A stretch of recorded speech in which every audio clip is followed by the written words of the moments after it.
Alors, séance du jeudi 14 mai. Nous allons travailler sur les agrandissements et les réductions. Vous allez dû regarder la vidéo qui explique ces deux notions. Notions avec les coefficients d'agrandissement et de réduction. Donc, on va mettre en application ces coefficients à travers des exercices qui sont concrets. Donc, vous allez prendre votre cahier d'exercice. Vous allez mettre le grand 2, deuxième point grand 2, agrandissement, réduction, et puis faire l'exercice numéro 4 que je vous propose. Exercice numéro 4, un ballon de basket est assimilable à une sphère de rayon 12 cm. On vous demande de calculer le volume de ce ballon, donner une valeur exacte, puis une valeur arrondie au centimètre cube. Valeur exacte, et c'est la valeur lorsque l'on garde pi, et ensuite une valeur arrondie, c'est lorsque l'on va donner un arrondi à l'unité ou au dixième près. Là, c'est au centimètre cube près. Une balle, style balle de tennis, est une réduction de ce ballon à l'échelle 4/15e. Tiens, la notion d'échelle est encore ici dans cet exercice. On vous demande de calculer le rayon de cette balle et de calculer le volume V' de cette balle. Donnez là encore une valeur exacte puis arrondie. Donc vous mettez en pause et vous faites cet exercice. Donc première question, calculer le volume du ballon de basket qui est assimilable à une sphère de rayon 12 cm. Donc on reprend le volume que nous avons vu, le volume de la boule qui est 4/3 de pi r au cube. Donc ce qui nous fait 4/3 multiplié par pi multiplié par le rayon qui nous est donné au cube.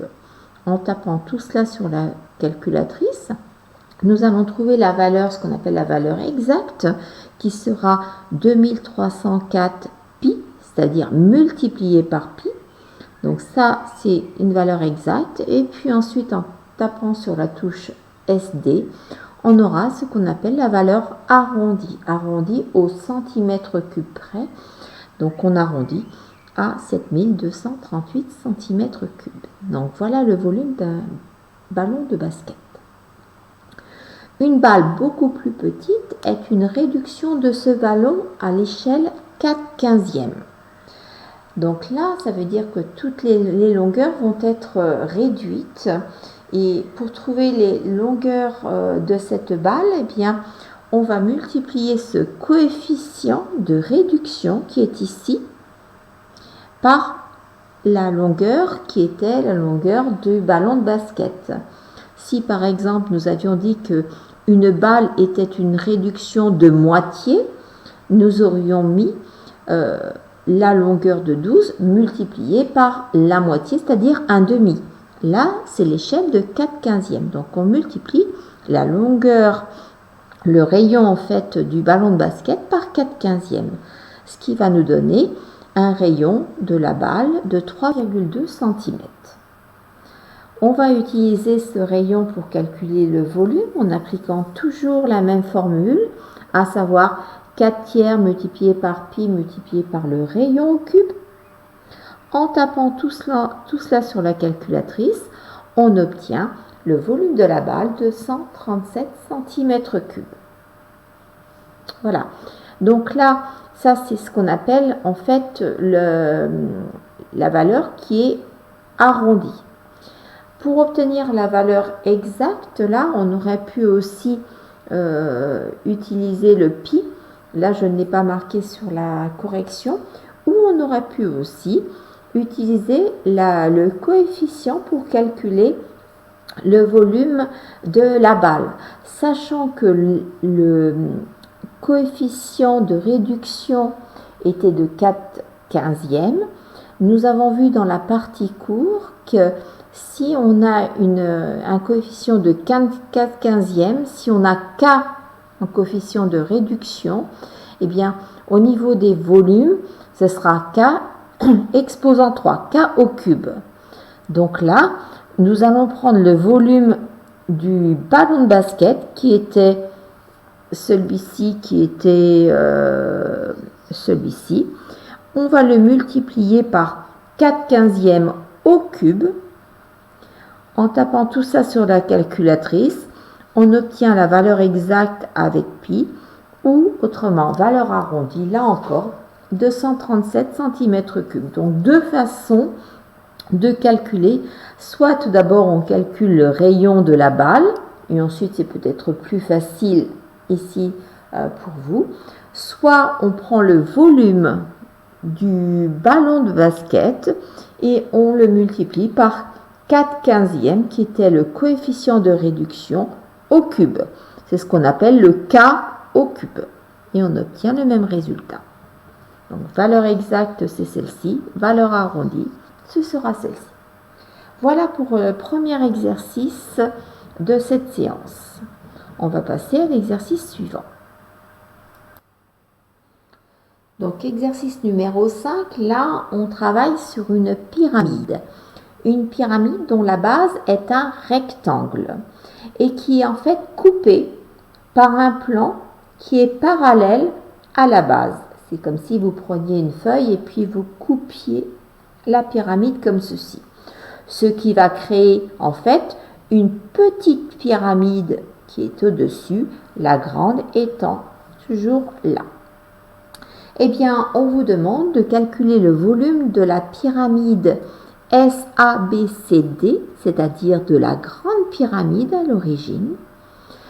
Puis ensuite, eh bien, la pyramide, la petite ici, qui est une réduction de la grande, de calculer son rapport de réduction. Et puis ensuite, eh bien, d'en déduire le volume de la pyramide, la petite pyramide. Donc, vous mettez en pause et vous faites l'exercice. Alors, volume de la grande pyramide. Volume d'une pyramide, on l'a vu plusieurs fois, on l'a rappelé aussi dans une séance précédente. C'est l'aire de la base multiplié par la hauteur divisé par 3. Ici, la base est un rectangle. On a comme valeur du côté AB 4,8 cm, 4,2 pour BC. La hauteur fait SH fait 8 cm.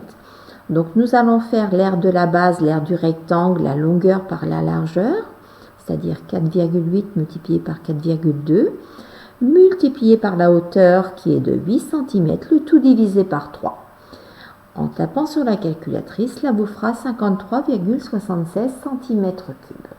Donc, la grande pyramide fera 53,76 cm3. On ne vous demande pas d'arrondir au centimètre cube près, donc vous pouvez laisser ça comme ça. Deuxième question, on vous demande de calculer le rapport de réduction de la pyramide. Donc, rapport de réduction, nous l'avons vu dans le cours. Ça peut se calculer selon différentes longueurs. Nous aurions pu prendre SA' petite, longueur de la pyramide réduite divisé par SA, mais nous n'avons pas toutes ces longueurs-là, donc nous n'allons prendre que ce que l'on va connaître. On sait que ici, SH' fait 5 cm et SH, lui, fait 8 cm. Donc, parce que on vous dit la section de la base par un plan parallèle à sa base à 5 cm du sommet. Donc, c'est là que l'on peut deviner que SH' fait 5 cm. Vous auriez pu prendre SB' sur SB, mais là encore, on n'a aucune valeur sur ces longueurs-là. Donc, la seule valeur que l'on va prendre, c'est SH' sur SH. Ce qui nous fait 5 sur 8, 5 huitièmes, on va dire que le rapport de réduction sera de 5 huitièmes. Ça voudrait dire que toutes les longueurs de la pyramide seraient multipliées par 5 huitièmes pour trouver les longueurs de la petite pyramide.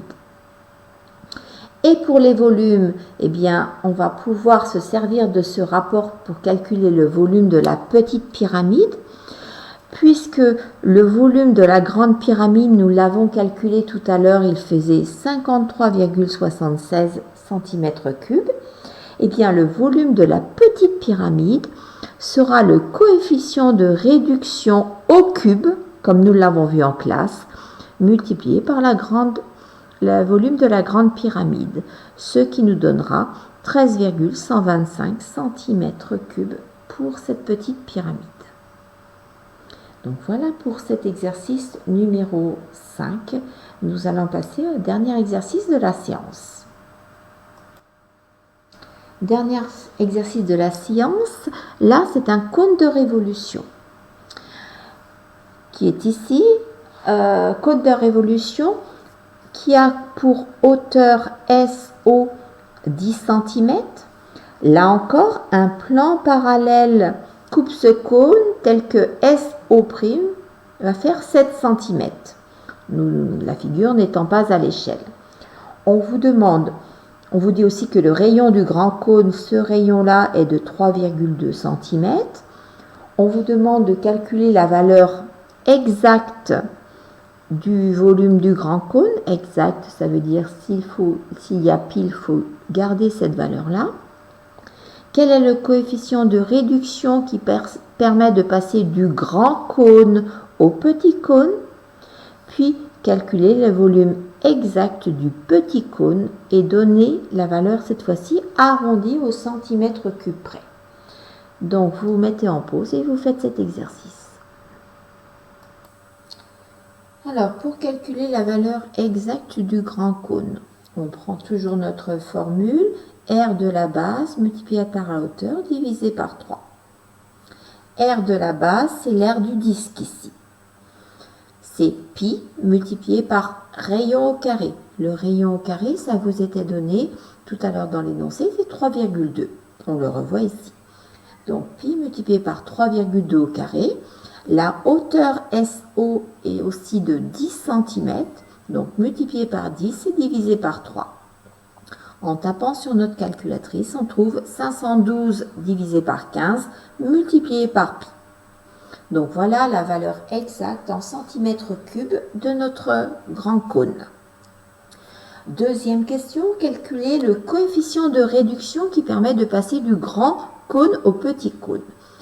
Comme c'est une réduction, à chaque fois, on va prendre longueur du petit cône sur longueur du grand cône. Ici, nous n'avons que deux longueurs connues qui correspondent l'une à l'autre, c'est-à-dire là, les hauteurs. On sait que SO' va faire 7 cm et SO fera 10. Donc, nous allons calculer le coefficient SO' divisé par SO qui sera de 7 dixièmes. Coefficient qui nous permettra de calculer ensuite les volumes du petit cône. Troisième question, on calcule le volume du petit cône. On va se servir de ce coefficient. On va prendre le volume du grand cône que nous avions calculé juste tout à l'heure, juste à côté, c'était 512 quinzièmes multiplié par pi. Et nous allons le multiplier par le coefficient au cube.